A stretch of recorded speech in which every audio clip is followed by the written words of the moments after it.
नमस्कार मित्रों, आपका मेरे चैनल पर एक बार फिर से स्वागत है। आज के इस वीडियो में आप शरद पूर्णिमा की कथा का श्रवण करेंगे। शरद पूर्णिमा प्रतिवर्ष आश्विन माह की पूर्णिमा तिथि को मनाया जाता है। साधक चंद्र के समान शीतलता ईश्वर के अवतारों से अनुभव कर सकते हैं। जैसे रामचंद्र कृष्णचंद्र के समान नाम रामकृष्ण को दिए गए हैं। भगवान श्री कृष्ण ने श्रीमद् भागवत गीता में बताया है कि चंद्र के इन गुणों के कारण ही नक्षत्रा नाम अहम शशि अर्थात नक्षत्रों में मैं चंद्र हूँ। श्रीमद् भागवत के कथनानुसार इस दिन भगवान श्री कृष्ण ने ब्रजमंडल में रास उत्सव मनाया था। इस दिन चंद्र पृथ्वी के अधिक निकट अर्थात कोजागर पर्वत के निकट आता है। अतः इस पूर्णिमा को कोजागरी पूर्णिमा भी कहा जाता है। शरद ऋतु की पूर्णिमा को खीर बनाकर चंद्र को उसी का नैवेद्य दिखाया जाता है। खीर में चंद्र का प्रतिबिंब देखने से उससे प्रक्षेपित होने वाले चंद्र तत्व का हमें लाभ होता है। इस खीर में स्थूल तथा सूक्ष्म रूप से चंद्र का रूप तथा तत्व आकर्षित होता है।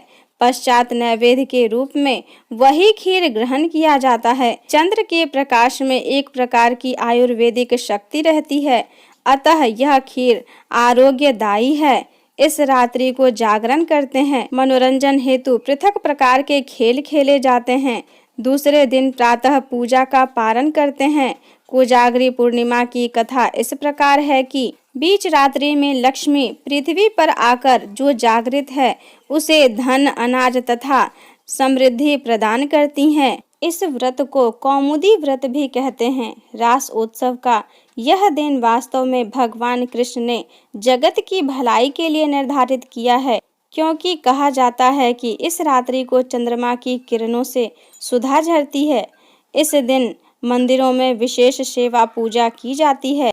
भगवान के रात्रि में नैवेद्य के लिए खीर अथवा दूध होना चाहिए। चांदनी में भगवान को विराजमान करें और श्रृंगार सज्जा श्वेत वस्त्रों से करके दर्शन करें। इसकी कथा इस प्रकार है। एक साहूकार था जिसकी 2 पुत्रियां थीं। एक इस व्रत को पूरा करती थी, दूसरी अधूरा ही व्रत किया करती थी। अतः दूसरी को जो संतान होती वह मर जाया करती थी। तब दूसरी ने पंडितों से जाकर इसका कारण पूछा। तब पंडितों ने बताया कि तुम व्रत अधूरा करती हो, इससे तुम्हारी संतान जीवित नहीं रहती। इतना जान लेने पर वह पूरा व्रत रहने लगी, किंतु लड़का होते ही मर गया। तो उसने उस मृत लड़के को उसी पीढ़े पर लेटाकर दूसरी बहन के पास जाकर उसे बुला लाई। उसकी सारी के छू जाने पर मृतक लड़का पुनः जीवित हो गया। इससे उसका और अधिक व्रत के प्रति स्नेह हुआ और तभी से इस व्रत का महत्व बढ़ गया। ऐसे ही धार्मिक कथाएं सुनने के लिए मेरे वीडियो को लाइक करें, अपने दोस्तों के साथ शेयर करें तथा मेरे चैनल को सब्सक्राइब करें। धन्यवाद।